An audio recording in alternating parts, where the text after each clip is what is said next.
नमस्कार। 2024 का चुनाव का जो अभियान है ये तो स्टार्ट हो चुका था, लेकिन कल 25 फरवरी 2023 को बिहार के दो जगहों से जो मेन समीकरण है एंटी मोदी और प्रो मोदी, ये जो 2024 का चुनाव है ये भी मोदी के नाम पे ही लड़ा जाएगा और 2024 में ये देखा जाएगा कि किस प्रदेश में बीजेपी कितना सीट लेकर आती है।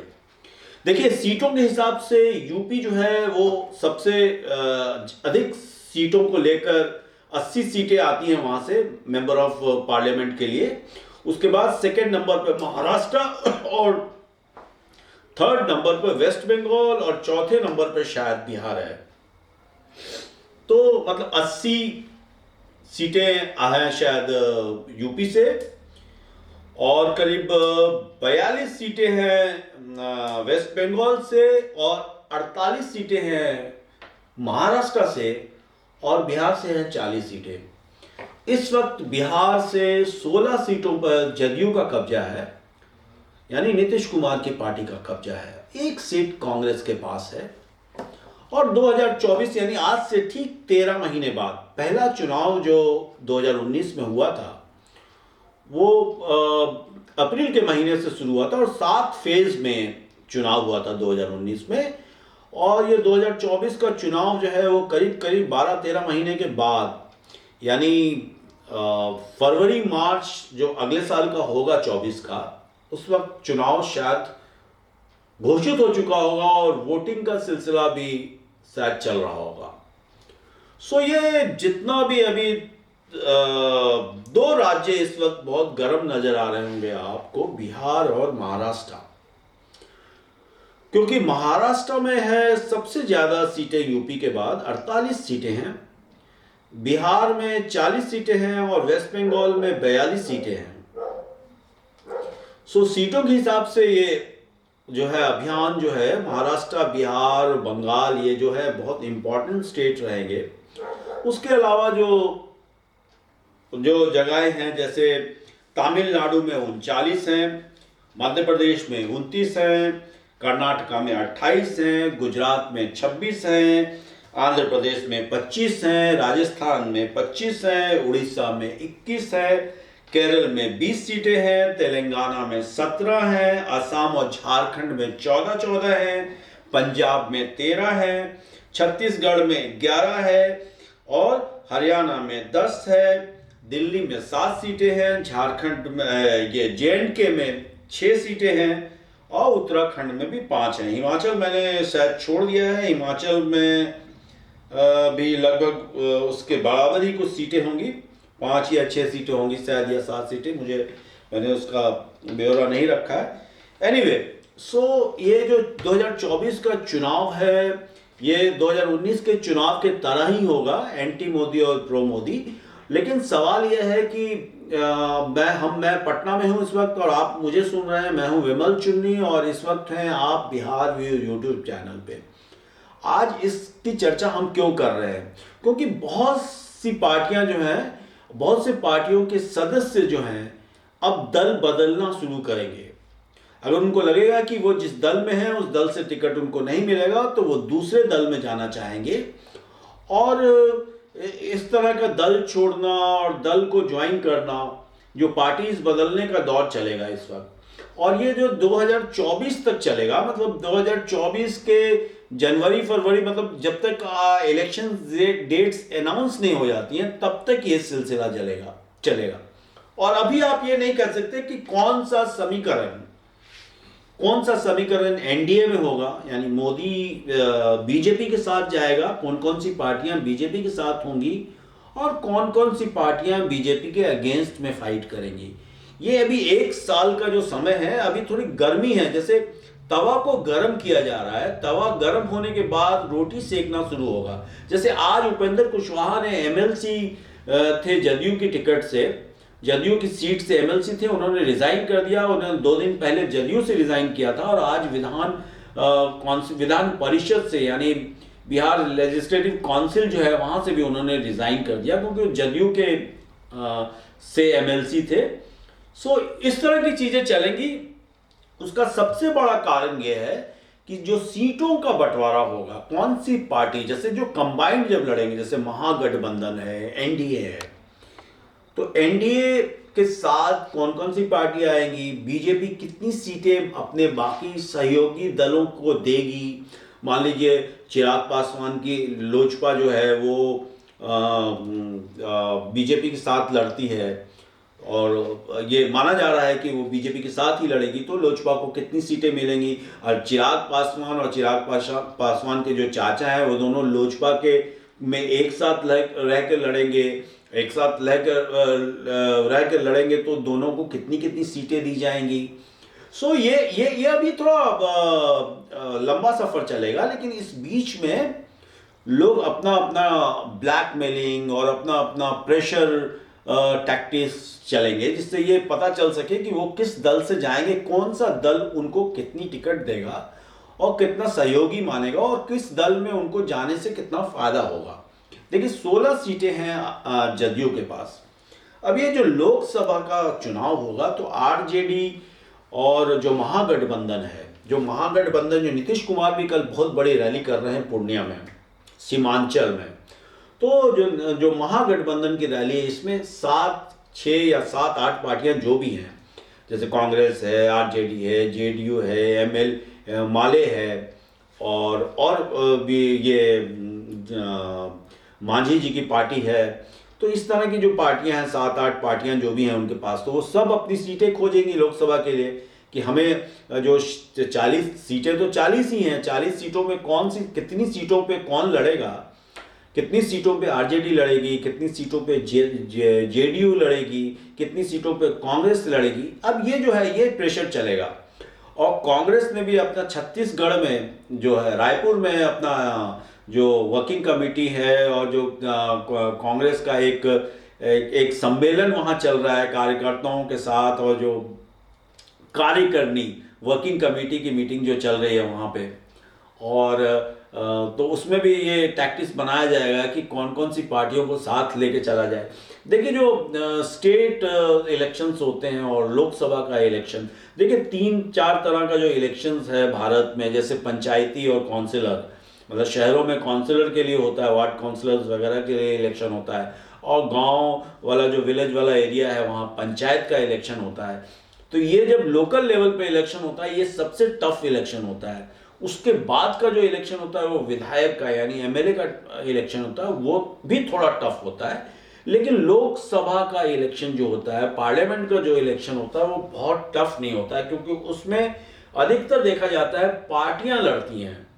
जो वोटर्स हैं वो पार्टी को वोट देते हैं, इंडिविजुअल फैक्टर्स बहुत कम काम करते हैं, पर्सनालिटीज बहुत कम काम करती है वहां पे। लेकिन हाँ, कुछ पर्सनालिटीज भी कहीं कहीं काम करती है, लेकिन पर्सनालिटीज कम काम करती है। जैसे तो ये जो मेन मुद्दा जो अभी चलेगा, जो 2023 में जो ये जितना भी खेला होगा, ममता बनर्जी की भाषा में कहें, जो भी खेला होगा इस वक्त, वो खेला ये होगा कि कौन मोदी जी के अगेंस्ट में अगर जाता है तो वो कौन से गठबंधन में रहेगा। वो महागठबंधन यानी कांग्रेस के साथ वाले गठबंधन में रहेगा। आम आदमी और शिवसेना की आज मीटिंग हुई है मुंबई में, तो आम आदमी, केजरीवाल जी आज शिवसेना के साथ नहीं, जो शिवसेना बीजेपी के साथ है, शिंदे वाली शिवसेना के साथ नहीं, उद्धव ठाकरे के साथ केजरीवाल जी की मीटिंग हुई है। तो उद्धव ठाकरे जी के साथ जब केजरीवाल की मीटिंग हुई है तो जाहिर सी बात है कि कांग्रेस जो है वो आम आदमी पार्टी के साथ वहाँ महाराष्ट्र में, क्या लोकसभा का इलेक्शन में आम आदमी पार्टी भी कांग्रेस के साथ होगी क्या? नहीं। अगर होगी तो तब तो उद्धव ठाकरे से मिलना आम आदमी पार्टी के लिए और उद्धव ठाकरे के लिए भी ठीक ठाक है। लेकिन अगर आम आदमी पार्टी कांग्रेस वाले ग्रुप में नहीं होगी, जो ग्रुप्स बन रहे हैं, जो मोदी के अगेंस्ट में ग्रुप बन रहे हैं, जैसे कई ग्रुप जो बन रहे हैं, जैसे कांग्रेस ने जब राहुल गांधी जब कश्मीर में श्रीनगर में थे तो उन्होंने बहुत सी पार्टियों को इनविटेशन दिया था कि आइए आप वहाँ, लेकिन यहाँ से नीतीश कुमार भी नहीं गए और तेजस्वी भी नहीं गए। हालांकि आरजेडी ऑलवेज कांग्रेस के साथ रहना पसंद करेगी, क्योंकि आरजेडी को का जो इतिहास है वो ये है कि यूपीए के साथ वो जाना चाहेगी। लेकिन अब नीतीश कुमार जिस तरह से प्रधानमंत्री के अपने आप को कैंडिडेट घोषित कर रहे हैं, तो उसमें तो मुझे नहीं लगता है कि कांग्रेस उन्हें अपना उम्मीदवार घोषित करेगी।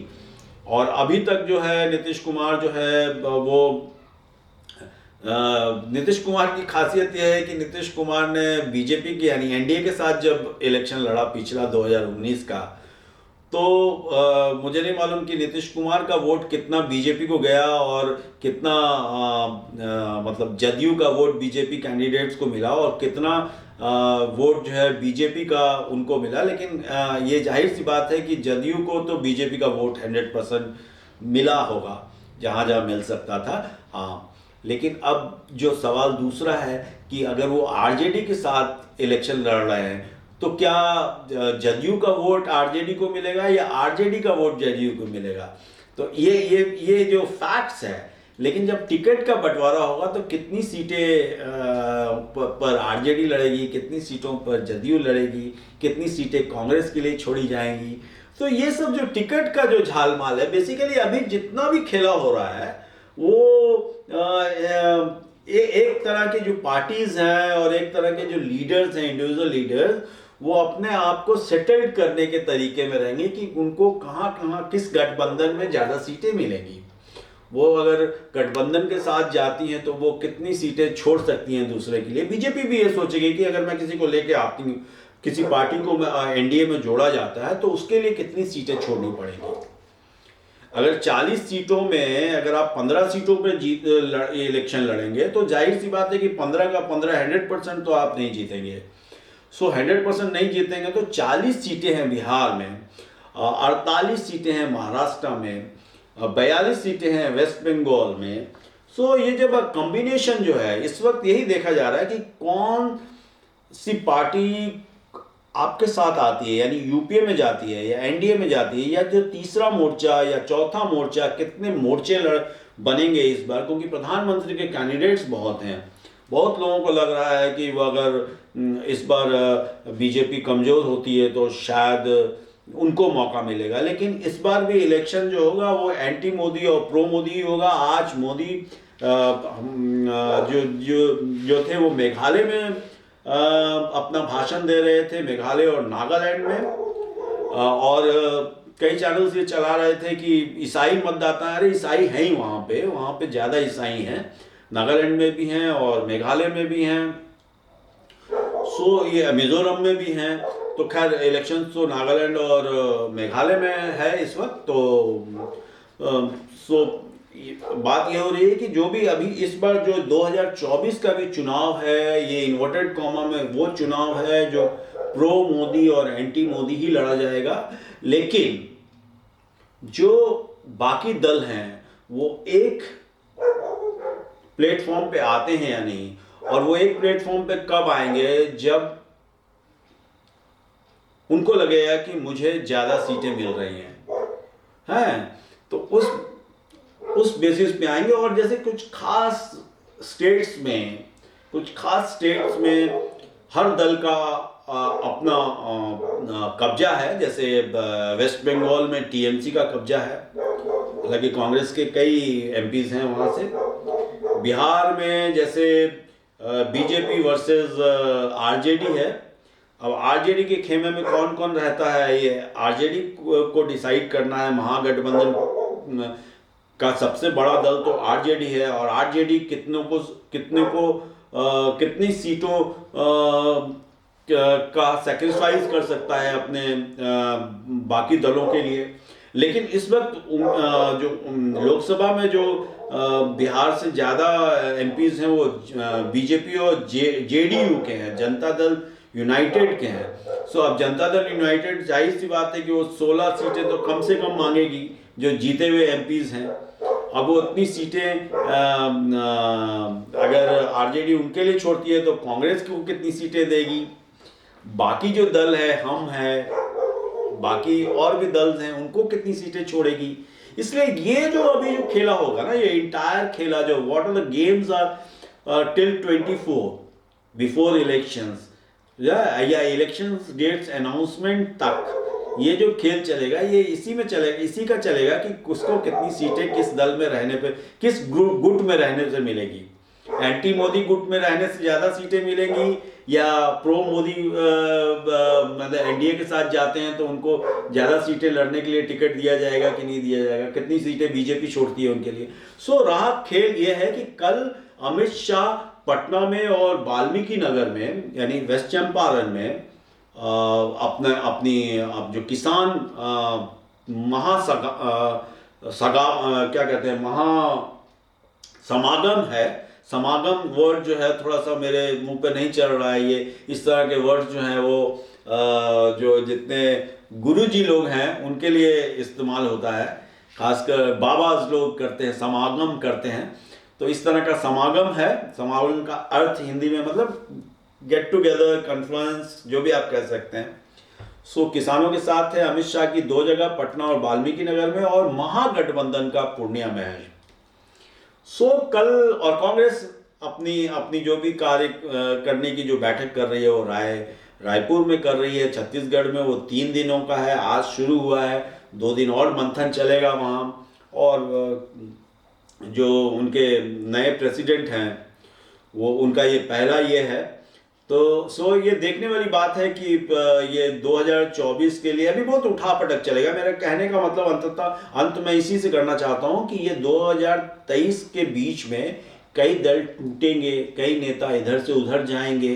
सो अभी खेल जारी रहेगा, तब तक खेल जारी रहेगा अगर जब तक कि लास्ट सेकेंड यानी जब तक कि आपके डेट्स अनाउंस नहीं हो जाए, जब तक कि नॉमिनेशन फाइल नहीं हो जाए, तब तक लास्ट मिनट तक कैंडिडेट्स और पार्टियां आपस में तालमेल करती रहेंगी। कोई छोड़ेगा, कोई जुड़ेगा, कोई छोड़ेगा, कोई जुड़ेगा। सो आप देख रहे हैं बिहार व्यू और Indian street talk Facebook live पे, और मैं हूं विमल चुन्नी। अब मैं आपसे लगातार मिलूंगा और लगातार सिर्फ चुनाव की गतिविधियों पे ही हम लोग एक दूसरे से बात करेंगे। Thank you very much.